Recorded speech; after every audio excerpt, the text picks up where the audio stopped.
নমস্কার বন্ধুরা, কেমন আছেন সবাই? আশা করছি তোমরা সবাই ভালো আছো। আমি অনেক অনেক ভালো আছি।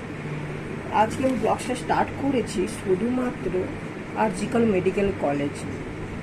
এখন তো সব দেশে দেশে শুধু হচ্ছে, মিছিল বেরিয়েছে, কারণ ওই মেয়েটার সাথে যেই ঘটনাটা ঘটেছে আদার্স কোনো মেয়ের সাথে যেন না হয়। যেই ডক্টরের মৃত্যুটা হয়েছে তার নাম ছিল মৌমিতা দেবনাথ।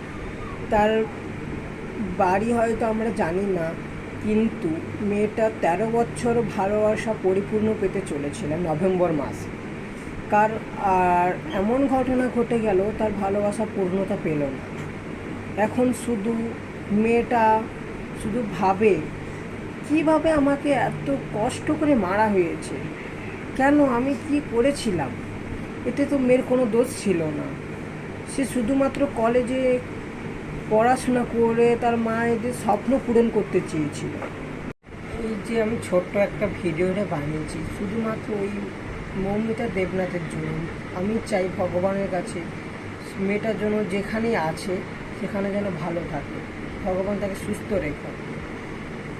আর আমার ভিডিওটা কেমন লাগলো তোমরা একটু কমেন্টে করে জানিও।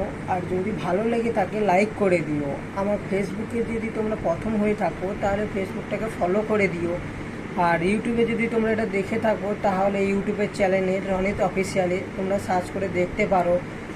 আর সাবস্ক্রাইব করে দাও, নেক্সট ভিডিওর জন্য আসতে চলেছে। ভালো থেকো, সুস্থ থেকো, সাবধানে থেকো। দেখা হচ্ছে নেক্সট ভিডিওতে।